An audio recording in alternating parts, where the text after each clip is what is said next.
Bonjour à tous, bienvenue sur ce nouveau tutoriel couture. Aujourd'hui, on va réaliser le petit sac pour la plage imperméable. Petit sac donc à glisser dans le panier, dans le sac de plage ou pour aller à la piscine, entièrement imperméable et transparent. Il va permettre de transporter ou tout ce qui est susceptible d'être mouillé comme le maillot de bain. Voilà, là j'ai mis la crème solaire, le shampoing, on peut glisser le gel douche, une brosse à cheveux, etc. Donc c'est plutôt pour éviter que ces choses ne mouillent le reste des affaires dans le panier. Ou alors, l'option numéro 2, on peut y mettre au contraire toutes les choses qu'on ne veut pas mouiller et qu'on veut garder à l'abri de l'eau ou du sable. Là, j'ai mis un téléphone portable, le portefeuille, des lunettes de soleil, voilà, une petite bouteille d'eau, un goûter, une banane, des fruits, etc. Enfin bref, le genre de choses qu'on ne veut justement pas laisser dans le sable et pas mouiller. Voilà, donc ça peut servir pour les deux options. Garder des choses bien au sec ou éviter de mouiller tout le reste des affaires. Ici, j'ai utilisé que des matières imperméables. Donc ici sur l'extérieur, on a du cristal. Le cristal, c'est en fait de la nappe transparente qu'on peut trouver dans tous les magasins de tissus ou aussi les magasins comme Jiffy, La Foire Fouille, ce genre de magasin qui vend de la nappe PVC, etc. Donc c'est en fait du PVC, c'est du plastique et transparent. Je vous conseille d'utiliser au moins un cristal qui a un grammage plus élevé que 250 grammes par mètre carré. Sinon, il risque d'être trop fin et vous n'allez pas pouvoir obtenir une bonne tenue au niveau du sac ici et une forme bien rectangulaire qui se tient bien. Là, le sac à vide tient tout seul debout. Il n'est pas tout mou lorsqu'il est vide. Donc voilà, au-dessus de 250 jusqu'à 300 grammes par mètre carré. Au-delà, ça risque d'être tout de même trop épais et difficile à coudre, à passer sous la machine. Donc je sais que vous êtes nombreuses à attendre ce tutoriel et sur votre demande, je vous avais demandé si vous préfériez une version avec ou sans biais. Ça a été très mitigé. Il y a beaucoup de personnes qui aiment poser le biais. Il y en a qui détestent le biais, qui préféraient une version sans biais. Donc je vous ai fait les deux. Donc voilà, pour info, lorsque vous verrez ce motif avec les toucans ici avec du feuillage, c'est la version avec biais. On peut le voir ici bien voilà, sur les côtés et sur le fond aussi. Donc voici l'intérieur. Je vous recommande de mettre aussi du tissu imperméable ici. J'ai tout fait dans du tissu imperméable, y compris mes petits biais ici, qui sont d'ailleurs coupés dans le droit fil. Vous verrez, c'est juste des bandes de tissu, étant donné qu'on n'a pas d'arrondi, d'endroit un peu spécifique et délicat à poser. Il n'y a que des lignes droites, donc vous pouvez vous permettre de couper juste des bandes de tissu. Donc voilà, ici on a du biais un peu partout qui fait la finition à l'intérieur du sac. Et voilà donc ce que ça donne au niveau du résultat final. L'autre version est vraiment similaire. Par contre, vous voyez que ici sur le côté, voilà, il n'y a pas de biais. Tout est transparent, donc on voit la couture ici. Mais étant donné que le cristal, voilà, ne peut pas s'effilocher, ça ne bougera pas. Voilà, c'est pas forcément obligatoire de mettre du biais. Par contre, du coup, là, on est obligé de tout doubler pour pas avoir de couture apparente. Donc voilà ce que ça donne à l'intérieur. C'est tout doublé. Alors attention, je vous recommande de regarder peut-être la vidéo une première fois avant de choisir votre version avec ou sans biais.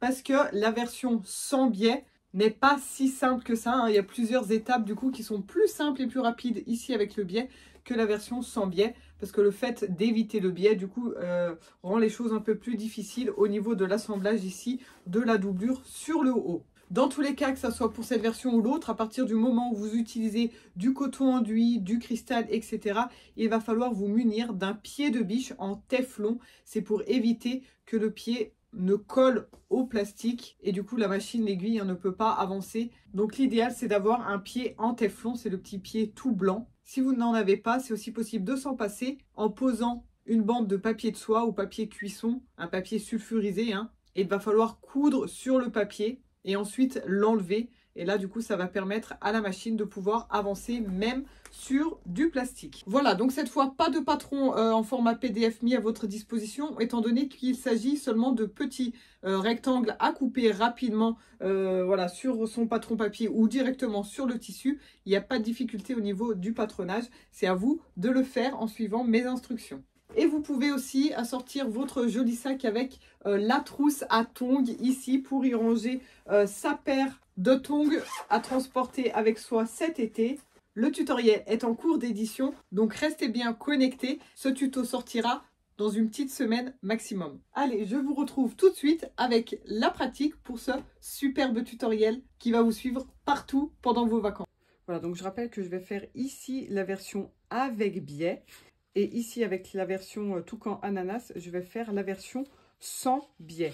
Dans tous les cas, j'ai besoin exactement des mêmes pièces, à la différence que ici, pour la version avec biais, j'ai coupé du coup du biais ici dans mon tissu imperméable. Étant donné qu'on n'a que des lignes droites à faire au niveau de la pose du biais, on n'a pas d'arrondi, etc.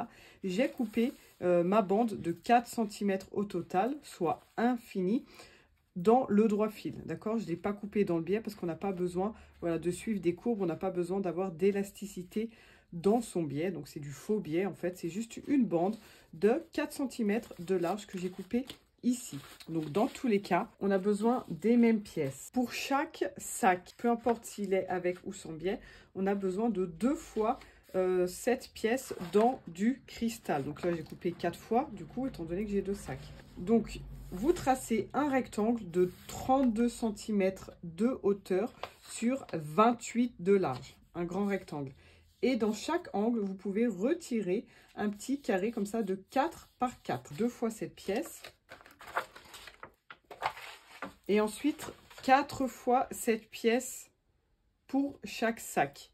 2 fois dans votre tissu extérieur, par exemple celui-ci ici, et 2 fois dans votre tissu intérieur, donc la doublure, qui est ici aussi en tissu imperméable. Ici, on a du sergé imperméable, et ici, c'est du coton enduit. Donc, 2 dans un et 2 dans l'autre. Donc, 4 au total. On a toujours 28 de large, c'est la même largeur que le cristal, et seulement 10 de haut. Et pareil, on enlève des petits carrés de 4 par 4 dans les 2 angles du haut, pas ici sur le bas. On peut aussi marquer l'écran. Donc pour cela, j'ai plié mon morceau en 2 comme ceci, hein, pour avoir bien le milieu ici au niveau du pli. Et ensuite, à 5,5 de chaque côté, à droite et à gauche, par rapport au milieu, on pose un petit cran. Et c'est l'endroit où on va ensuite poser les anses. Et donc ensuite, on peut déjà reporter ces crans sur le tissu extérieur seulement. C'est ici où on va les coudre. Donc on positionne son patron ici dessus, bien bord à bord, et j'ai plus qu'à cranter ici pile en face d'écran. Donc ça c'est valable pour les 2 modèles avec ou sans biais. Et les dernières choses à couper, ce sont les anses ici, donc pour porter son petit sac, 2 fois 40 cm de long par 8 cm, quel que soit donc le modèle, c'est la même chose au niveau des pièces. Et donc pour la pose du biais, vous coupez votre bande de 4 cm au total en plus.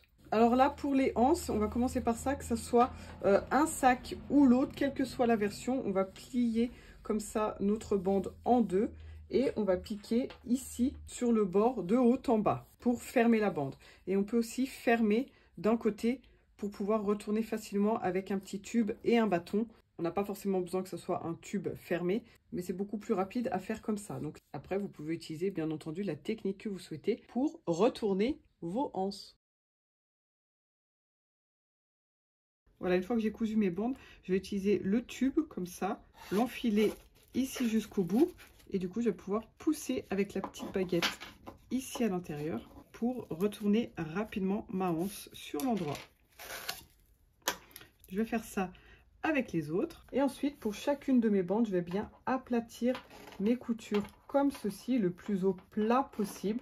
Donc évidemment, si vous avez une matière imperméable, surtout le coton enduit, voilà, il ne faut pas le repasser, ou alors vous pouvez le repasser avec un fer pas trop chaud et en prenant bien soin de mettre au préalable un papier cuisson ou un autre voilà, papier sulfurisé pour pas que ça fonde. Et une fois que les bandes sont bien à plat, on va pouvoir faire une piqûre sur la droite, une piqûre sur la gauche pour avoir des coutures bien équilibrées de chaque côté. Et on les met de côté, on pourra les poser à la prochaine étape sur le sac. Voilà, donc j'ai bien tout surpiqué ici, chacune de mes anses de chaque côté. Donc là, quel que soit le modèle, c'est la même chose au niveau de la anse. Donc on a marqué nos crans ici, hein, je vous rappelle, à 5,5 de chaque côté par rapport au milieu. Et là, donc je vais positionner ma anse. Donc à vous de voir hein, de quel côté vous voyez qu'elle soit visible, par exemple comme ceci ici ou comme cela. Donc à vous de voir pour bien mettre face à vous la partie que vous souhaitez visible. Donc là, pile en face de mon cran, je fixe une anse Et de l'autre côté, en face de l'autre cran, je fixe l'autre bout de la anse. Donc ici, il faut que ça fasse voilà, un demi-tour comme ça. Attention par exemple de ne pas vriller plusieurs fois votre anse lorsque vous la fixez, mais bien avoir ça au final. Je fais la même chose sur l'autre côté. Donc on centre bien sa anse en face du cran, hein, pour qu'on ait bien la même distance par rapport au bord et par rapport au milieu.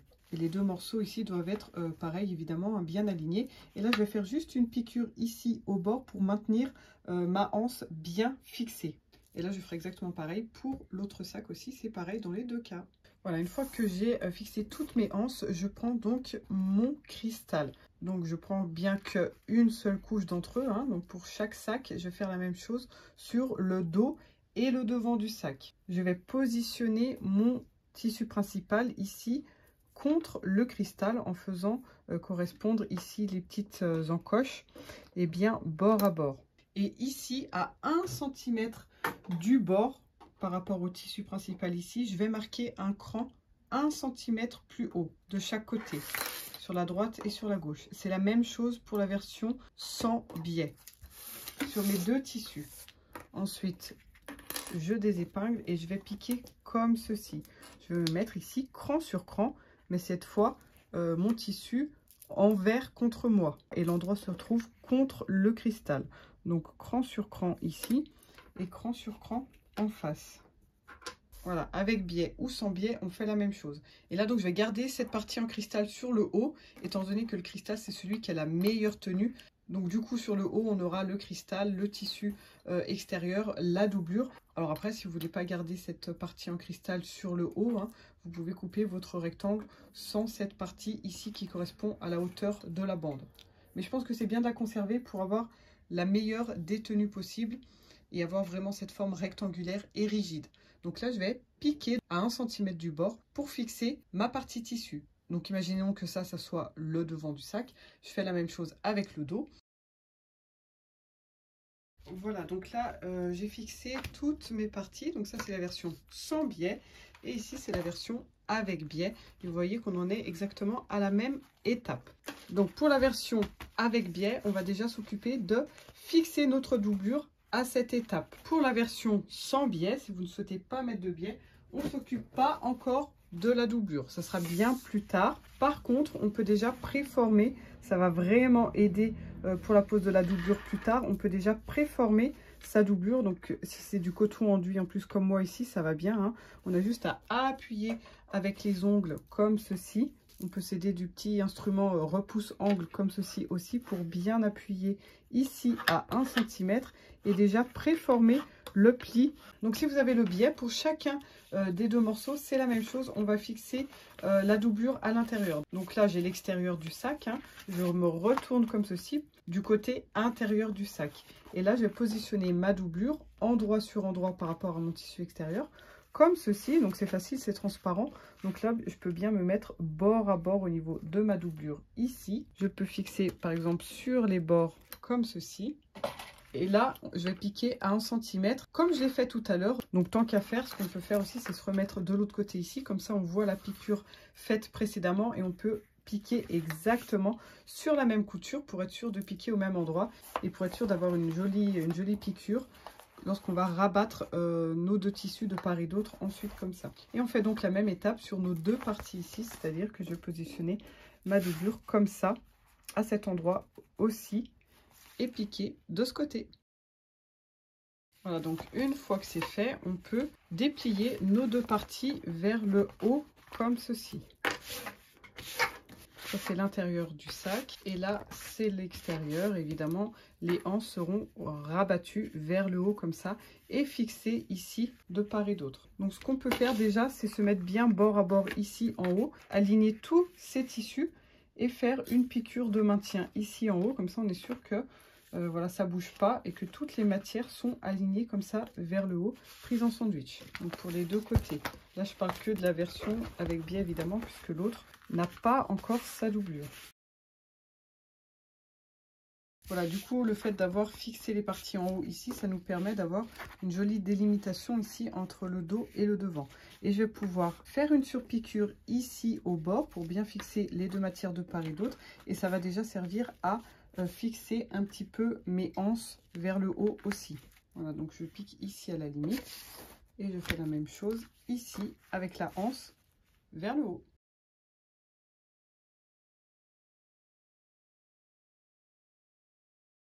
Voilà, donc là, voilà ce qu'on obtient au niveau de la finition ici. Et là, au niveau de la hanche, ce qu'on peut faire pour éviter voilà, qu'elle pendouille trop comme ça, on peut faire le fameux petit carré ici, hein, c'est-à-dire coudre un carré comme ceci ici, avec une croix au milieu pour solidifier la hanche et éviter que ça ne se déchire ici au fil du temps à cause du poids. Voilà, donc là au moins on a des renforts au niveau des anses et on peut aussi fixer sa petite étiquette si on en a une.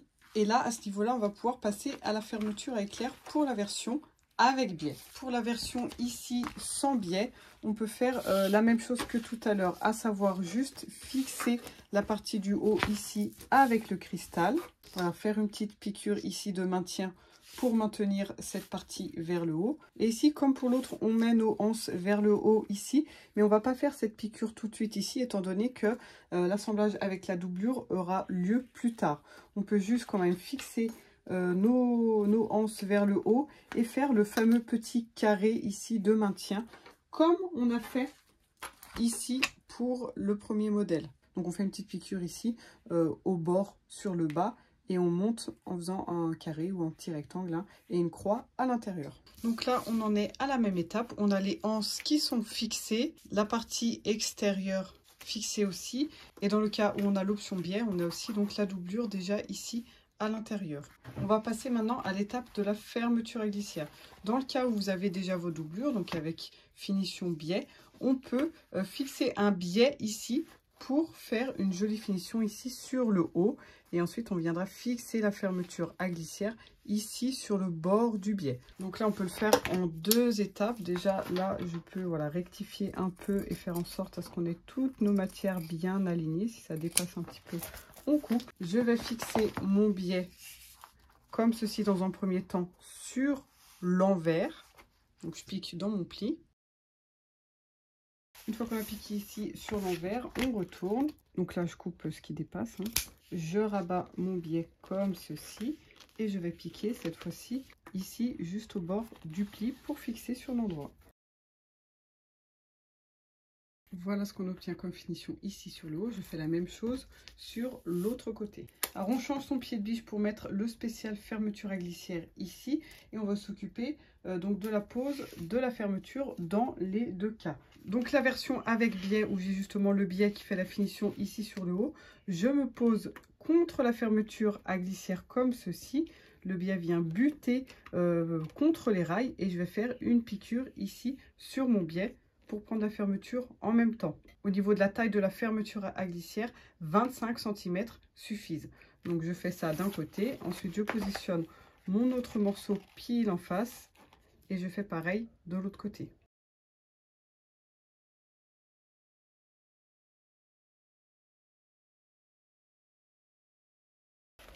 Donc voilà ce que ça donne ici niveau finition pour cette version avec biais. Et pour la version sans biais, on va poser la fermeture à glissière maintenant aussi, mais de façon un peu différente étant donné qu'on n'a rien qui fait la finition ici sur le haut. Je prends ma fermeture à glissière et endroit sur endroit, je vais la positionner ici.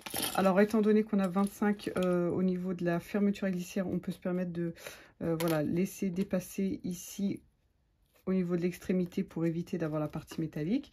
J'épingle ma fermeture à glissière comme ceci et donc je viens piquer ici avec mon pied de biche spécial fermeture. Voici ce que ça donne. Ensuite, je vais déjà pouvoir fixer du coup ma doublure qui est ici en attente. Donc ça, c'est l'endroit. Je me mets endroit sur endroit par rapport au tissu ici et je pique ici donc sur l'envers. Je fais bien correspondre mes deux matières ici au niveau d'écran et bien aligner ici sur le haut. Donc là où on repique ici contre la fermeture à glissière, ou alors on se met sur le côté où on a déjà la piqûre précédente. Là c'est du cristal. En général quand on a un pied de biche en téflon, c'est pas un pied de biche spécial pour les fermetures à glissière. Donc à vous de voir avec votre pied de biche. Si ça passe ici sur le cristal sans être du téflon, vous pouvez piquer de ce côté. Sinon, il vaut mieux piquer ici sur l'envers du tissu. Et donc là, quand on ouvre et qu'on passe ces deux matières de part et d'autre, on a bien voilà, la même finition à peu près qu'on a de l'autre côté. C'est-à-dire qu'on a la doublure à l'intérieur, mais on n'a pas de biais sur le haut ici. Et ici, notre doublure n'est pas encore fixée. Ça viendra plus tard. Et là, donc, avec nos deux matières de part et d'autre de la fermeture à glissière, dedans ici et dehors ici, je vais faire une surpiqûre ici pour bien fixer ces deux matières de chaque côté.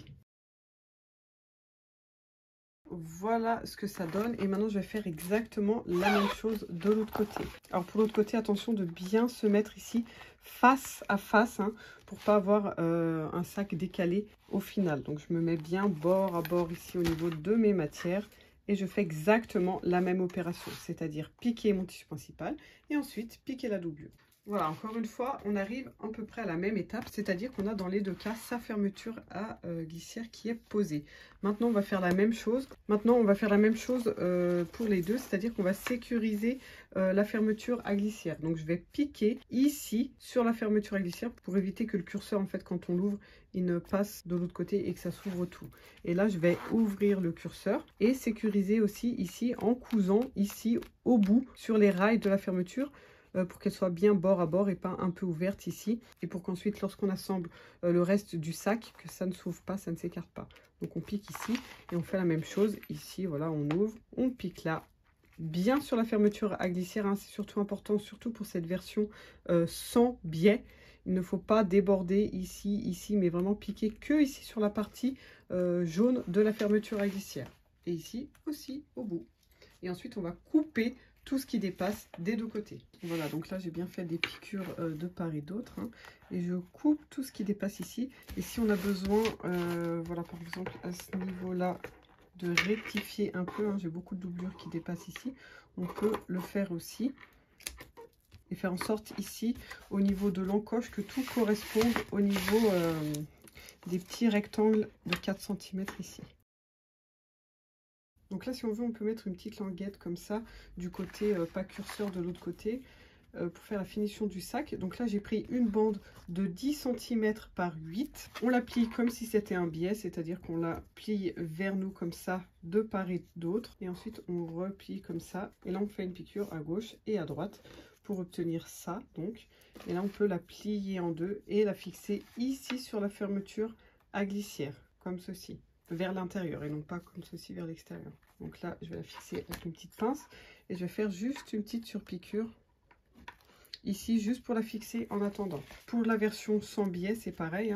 Une fois qu'elle sera cousue comme ça ici, je la plie en deux et je peux déjà la fixer ici. Donc là, attention de ne pas trop dépasser, encore une fois, ni sur la droite ni sur la gauche, mais piquer juste ici au milieu, au niveau de la fermeture à glissière. Ensuite, de toute façon, ça sera fixé sur l'entièreté de la languette, mais il ne faut pas trop déborder sur les côtés, sinon ça rend la prochaine étape bien plus difficile. Voilà, tout est terminé au niveau extérieur ici. On va pouvoir donc assembler le sac. Donc on se met bien endroit sur endroit, donc tout l'intérieur ici dedans, et on va piquer les deux côtés, à droite ici bien bord à bord, et de l'autre côté ici à gauche aussi. Et on peut piquer aussi notre fond. On n'oublie pas de laisser sa fermeture à glissière ouverte à l'intérieur, presque jusqu'au bout, pas tout à fait jusqu'au bout pour pas que le curseur dérange. Et donc on pique ces deux côtés. Alors là, il va falloir utiliser le pied de biche téflon comme celui-ci, ou alors mettre du papier de soie au bord ici et piquer sur papier de soie pour éviter que le pied de biche métallique ne colle et n'accroche sur le cristal. Et je peux faire aussi la piqûre du fond ici, d'accord, bien bord à bord, on pique le fond, les deux côtés et le fond. Alors là, attention, prenez bien garde d'avoir vos deux tissus imprimés face à face et la partie cristal face à face aussi, pour pas avoir un décalage comme ça qui va vraiment se voir une fois le sac terminé.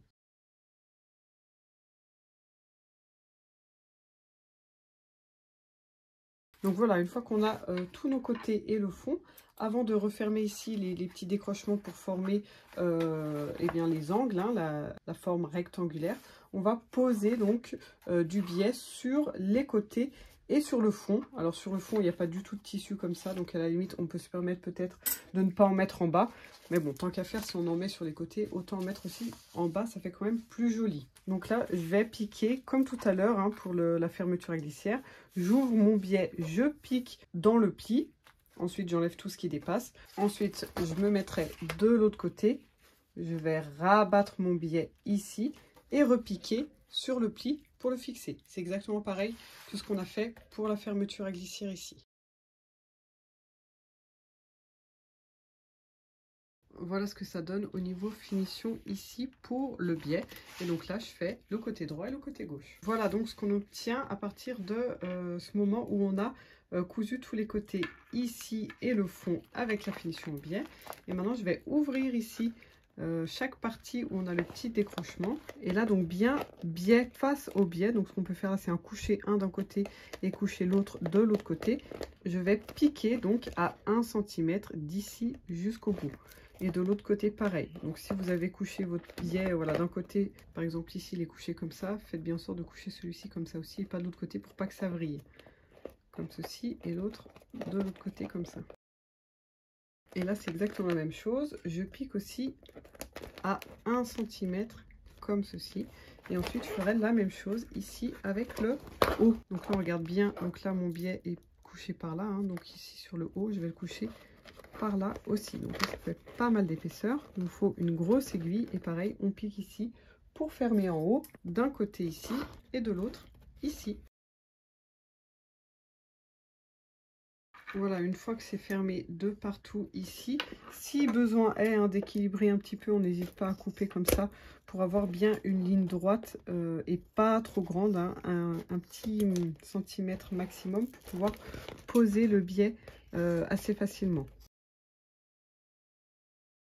Et donc pour terminer, je vais poser mon biais de part et d'autre. Donc là, on laisse bien dépasser d'1 centimètre par rapport au bord ici. Donc là, je vais piquer dans ma pliure ici.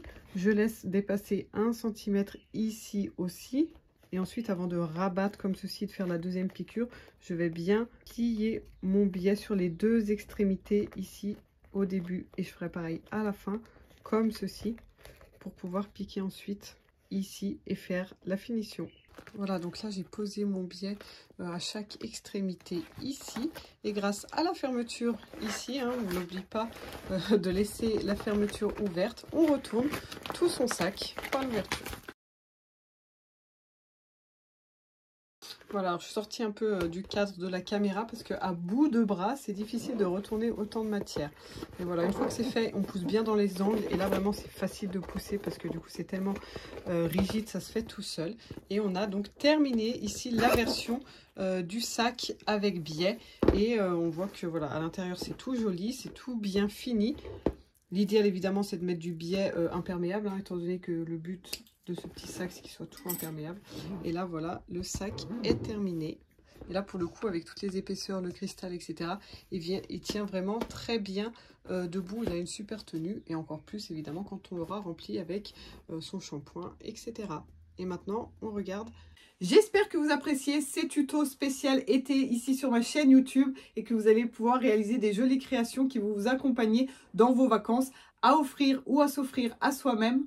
On a forcément quelqu'un autour de soi qui va adorer ces jolies idées. Si tu fais partie des personnes qui ne sont pas encore abonnées à ma chaîne YouTube, va vite t'abonner, clique sur le bouton rouge et clique aussi sur la petite cloche pour activer les notifications et te tenir au courant des prochains tutos qui sortiront. Un petit commentaire, un like, ça fait toujours plaisir. Merci de passer ce moment avec moi et on se retrouve pour la suite et fin.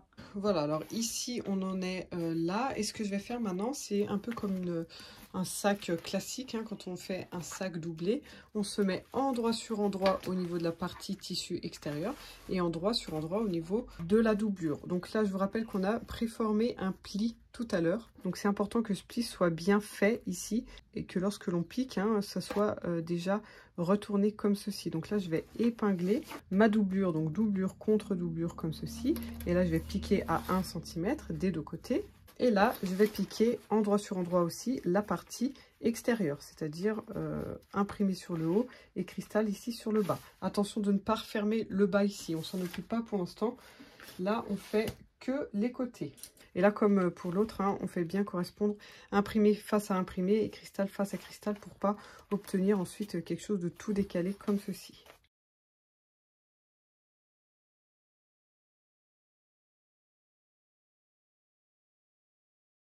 Donc là, niveau cristal, étant donné qu'il n'y a aucune finition après, hein, on ne va pas mettre de biais, on peut voilà, recouper pour bien équilibrer les côtés, faire en sorte que les deux correspondent bien, soient de la même taille.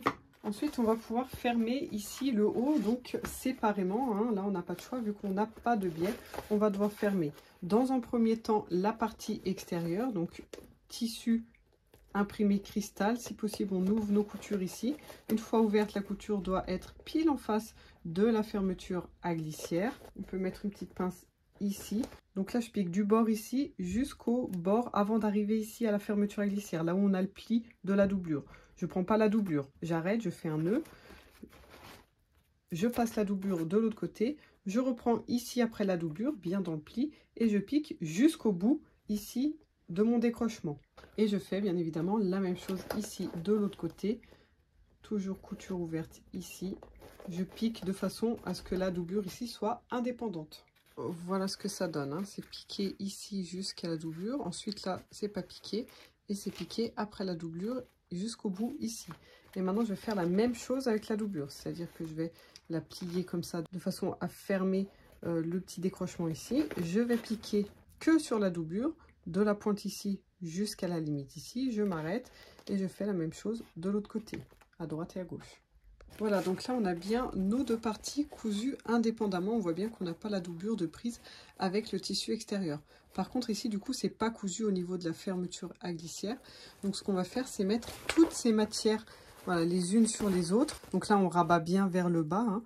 Toujours les coutures ouvertes. Et là je vais faire une piqûre et cette fois je vais prendre toutes mes matières ensemble, mais que à l'endroit de la fermeture à glissière. Donc je ne vais piquer que d'ici à ici, hein, sur la partie jaune en fait, pour tout fixer ensemble.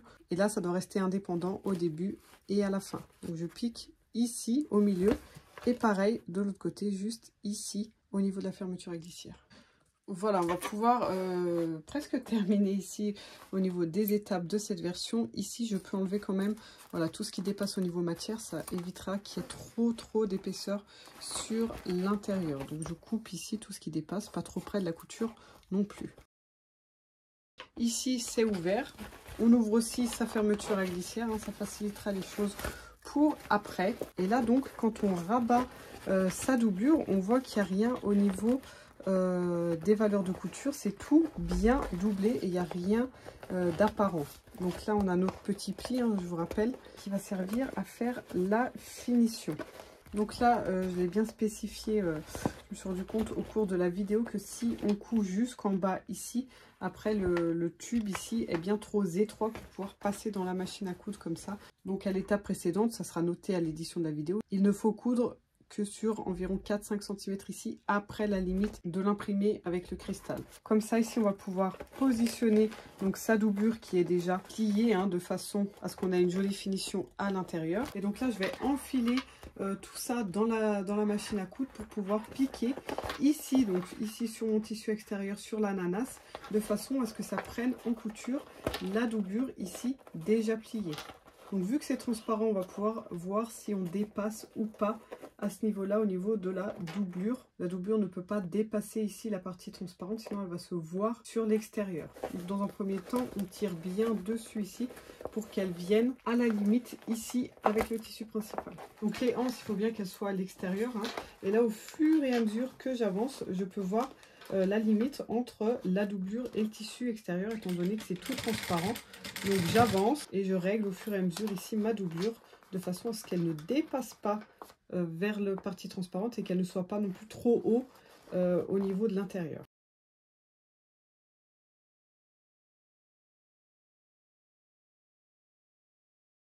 Voilà, et donc là, une fois que la doublure est fixée ici à l'intérieur, je peux continuer à piquer mes côtés ici. Donc moi j'avais défait parce que j'étais allée tout au bout, donc d'ici jusqu'au bout ici au niveau des côtés, et je peux piquer aussi le fond.